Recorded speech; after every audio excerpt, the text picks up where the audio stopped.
Mentiras por amor, capítulo 5, de Bárbara Cartland. Completaba su atuendo un ceñido y elegante abrigo de seda de color malva pálido, con botones púrpura y cuello y puños de terciopelo del mismo tono. A Carmela le pareció tan de moda que pensó que había venido de París, y lo mismo opinaron las doncellas. «Quisiéramos que se quedara aquí, señorita», le habían dicho, «para poder ver toda su hermosa ropa. Hace mucho tiempo que no hay en esta casa una dama elegante».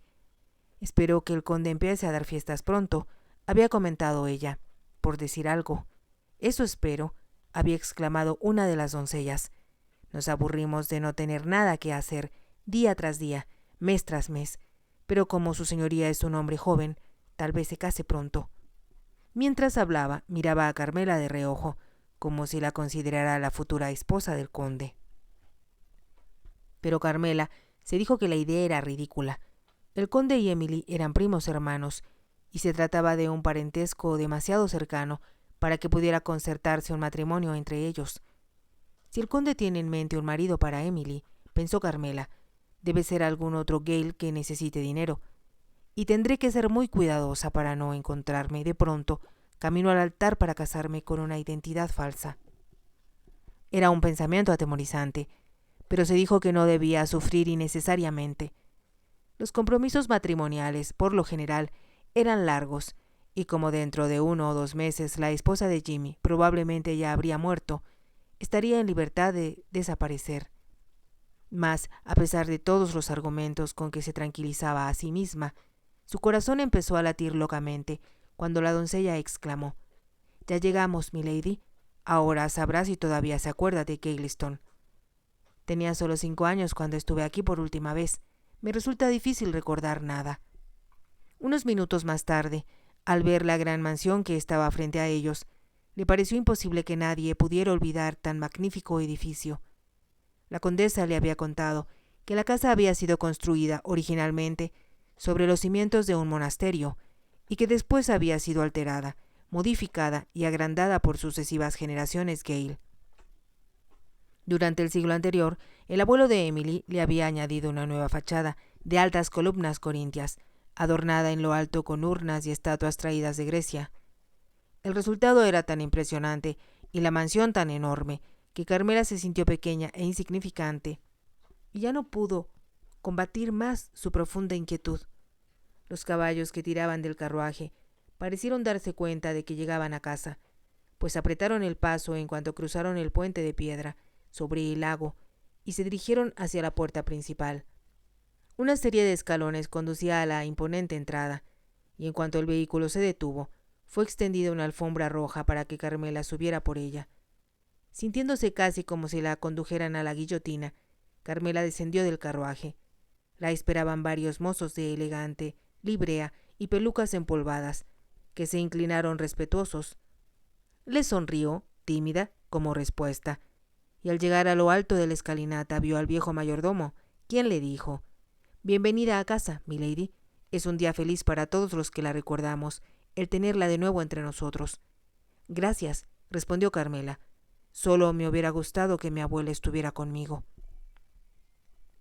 Ese hubiera sido el deseo de todos, milady, como en los viejos días felices. La condujo a través del pórtico de mármol, adornado con estatuas y excelentes pinturas en los muros. «Su señoría la espera en el salón, milady». El mayordomo abrió la puerta de una bella habitación, cuyas ventanas daban al jardín lleno de lilas. Carmela contuvo el aliento. Sintió el súbito deseo de estar en su casita junto a su padre, observándolo pintar uno de sus extraños y místicos cuadros. No habría tenido más preocupación que el problema de pagar las cuentas pendientes, ahora que se encontraba involucrada en la farsa de hacerse pasar por Emily. Pensó que su posición no solo era peligrosa, sino reprobable en grado sumo. No se explicaba cómo había podido acceder a una mentira, pues su padre le había dicho cientos de veces: «Quienquiera que seamos, queridita, es una cobardía evadir la verdad, y siempre debemos estar listos para enfrentar con valor cuanto nos depare la vida, por desagradable que sea». «Yo no miento en mi provecho», protestó Carmela, ante su propia conciencia. Escuchó que la puerta se abría y sintió como si su corazón se detuviera. Se volvió con lentitud y vio que el conde se acercaba a ella. No estaba segura de cómo lo había imaginado, pero, debido a que Emily lo odiaba tanto, esperaba encontrarse con alguien torvo y desagradable. Estaba segura de que tendría un rostro cruel.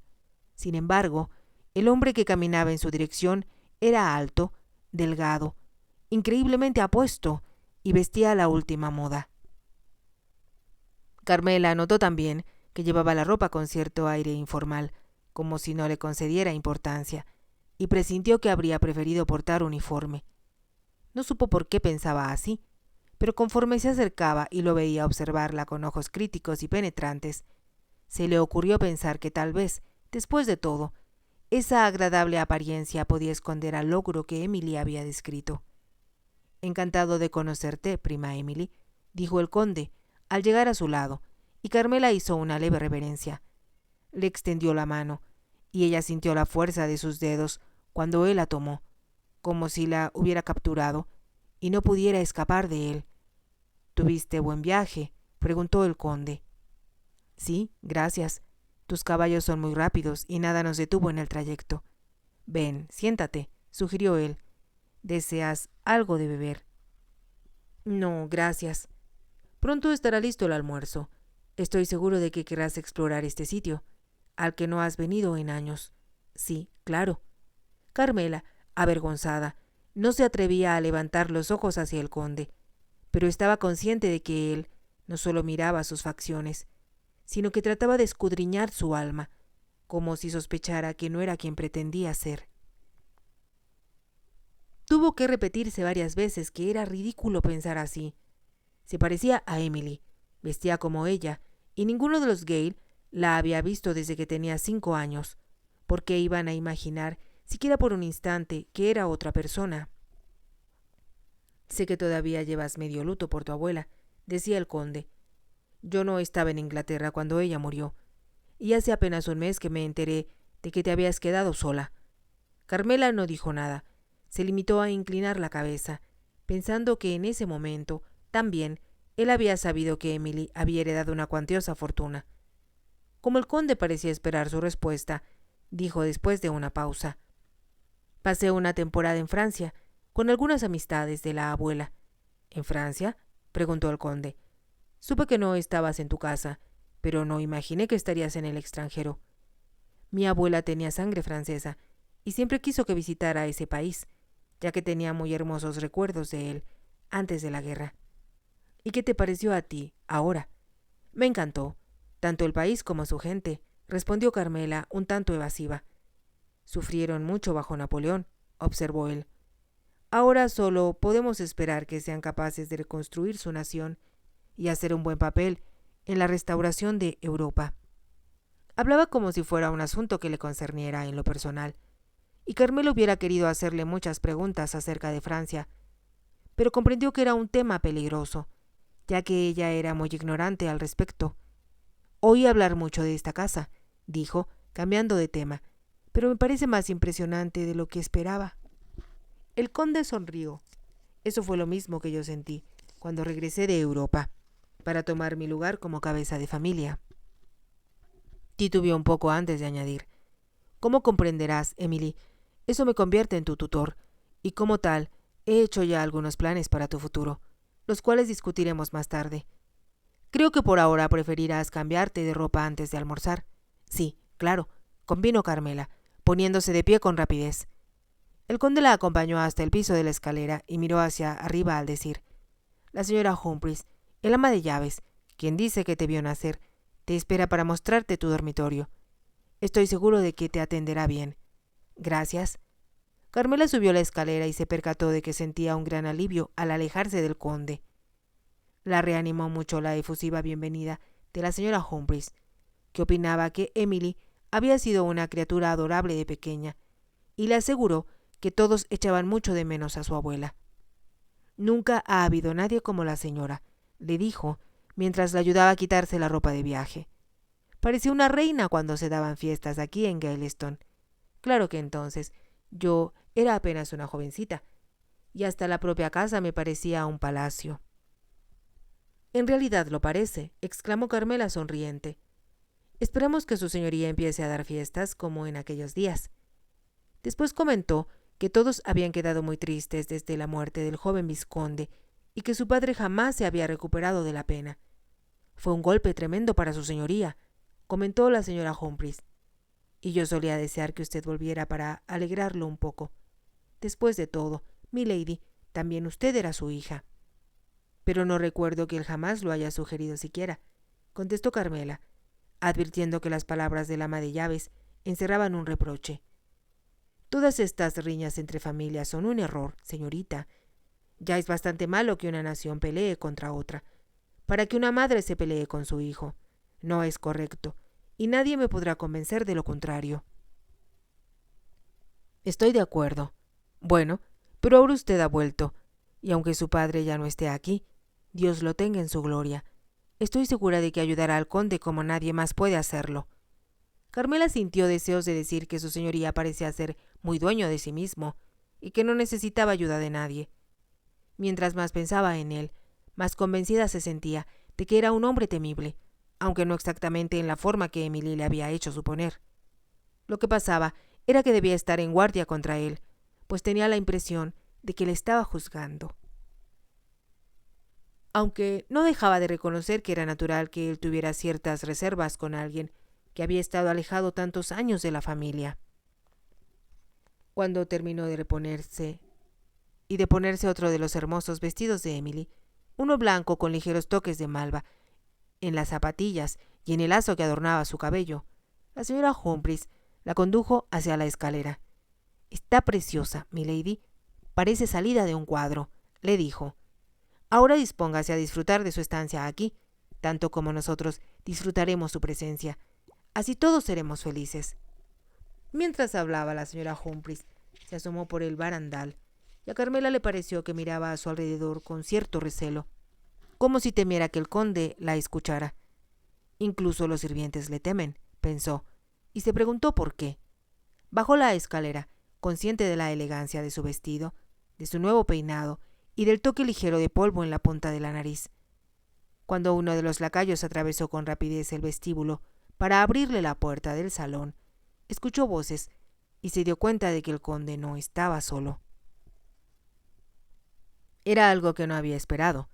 Instintivamente se atemorizó ante la perspectiva de conocer a más extraños, esperando no delatarse ni cometer ningún error si se trataba de familiares. Al entrar en el salón vio, de pie al fondo de la habitación, a un joven, vestido con gran elegancia, que hablaba con el conde. Se anudaba la corbata, blanca y brillante, en un complicado nudo, y llevaba las puntas del cuello muy por encima de la línea de su barbilla.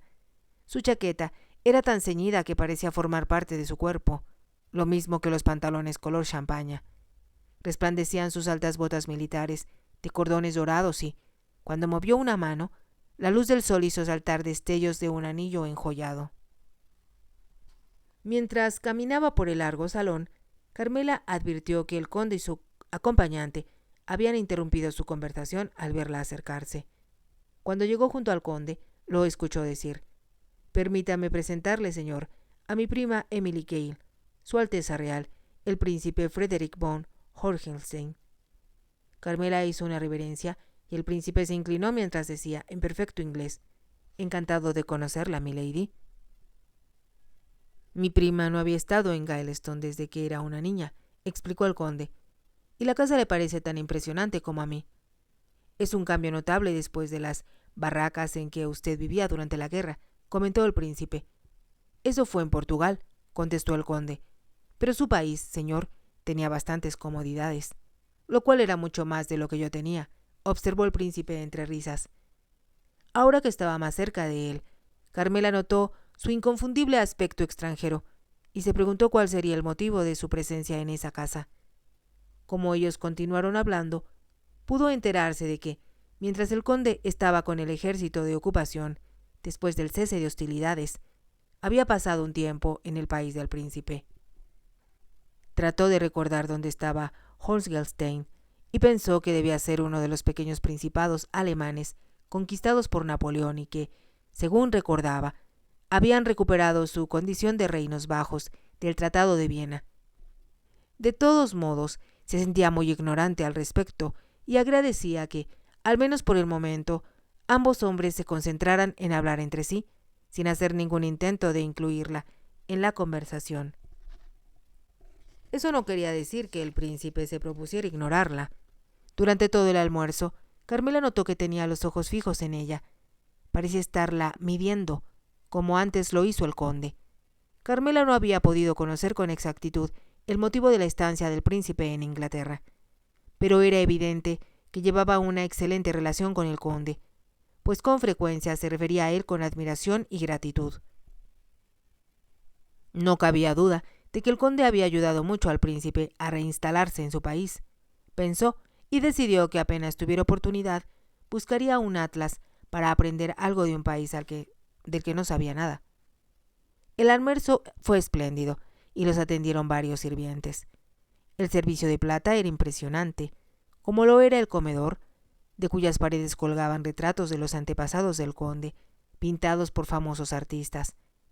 Me gustaría que papá estuviera aquí conmigo, pensó Carmela.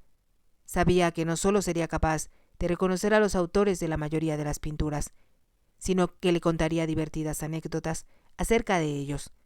Carmela recordaba, por lo que le había contado la condesa, que en Gaileston había una magnífica colección de pinturas, no solo de maestros ingleses, sino de franceses y daneses. De pronto oyó que el conde le decía: «Estás muy seria, Emily. ¿Te preocupa algo?» «No, nada», contestó ella. «Pensaba en tus pinturas. Cuando yo recuperé la colección que Napoleón se robó y se llevó a París», dijo el príncipe antes que el conde pudiera hablar, «creo que no solo le parecerá bella, sino que encontrará finos ejemplares de arte medieval muy interesantes». «Toda la pintura me interesa», contestó Carmela. «Dice que su colección fue robada. Le resulta difícil que se la devuelvan ahora que ha terminado la guerra». «Eso es lo que trato de averiguar», contestó el príncipe. «Y necesito la ayuda de su señoría, el conde, para asegurarme de que el gobierno francés no me defraude». «Ya le hablé de su problema al duque de Wellington», dijo el conde, «y me ha prometido que pondrá cuanto esté de su parte para que se haga justicia». «Eso es todo lo que pido», aseguró el príncipe. «Y creo, milady, que estará de acuerdo en que la justicia es algo que todos merecemos después de los horrores y privaciones de la guerra». «Por supuesto», asintió Carmela. «Y espero que Su Alteza Real tenga suerte en este asunto». «Con la ayuda de usted, estoy seguro de ello», contestó el príncipe. Carmela lo miró con los ojos muy abiertos, por el asombro. Pensó que no había entendido bien. Entonces supuso que se refería a la ayuda que le brindaría a su primo para recuperar sus tesoros y devolverlos a su país. Cuando el almuerzo terminó, no se dirigieron al salón, sino a una biblioteca muy grande. El príncipe dio una excusa para retirarse, y Carmela y el conde se quedaron solos. Ella, contemplando con deleite a su alrededor, no prestaba mucha atención a lo que se decía. Había tantos libros en ese lugar que le gustaría leer, pero ante todo tenía que buscar un atlas, de modo que le dijo al conde: «Soy una completa ignorante acerca del país de Su Alteza Real. ¿Crees que pueda encontrar un atlas entre esta magnífica colección de libros?» «Estoy seguro de ello», contestó el conde. «Veré si puedo encontrar el catálogo». El conde se dirigió a una mesa donde había varios libros y diversos papeles. «Me encanta saber que estás interesada en Holgenstein», prosiguió. «Me interesa saber dónde está y qué clase de gente vive allí.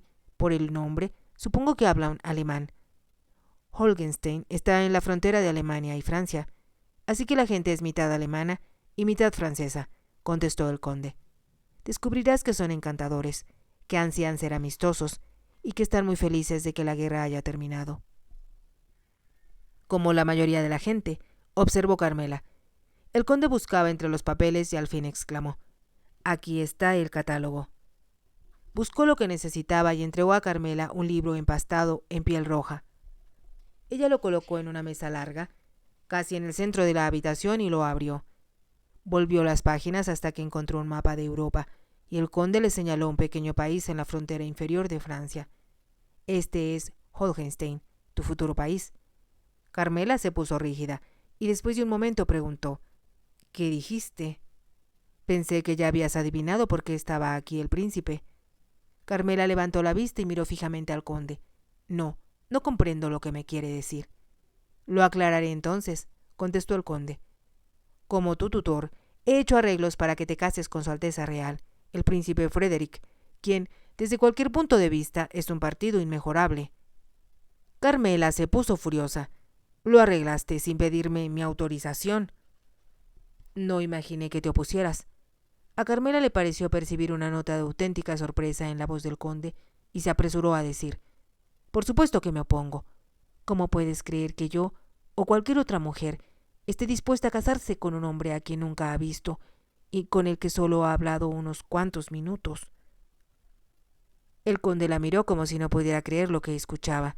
Entonces dijo: Supuse que te sentirías encantada de ser una princesa reinante. ¿Qué te hizo pensarlo? Aun cuando pareces no saberlo, las mujeres también tenemos sentimientos.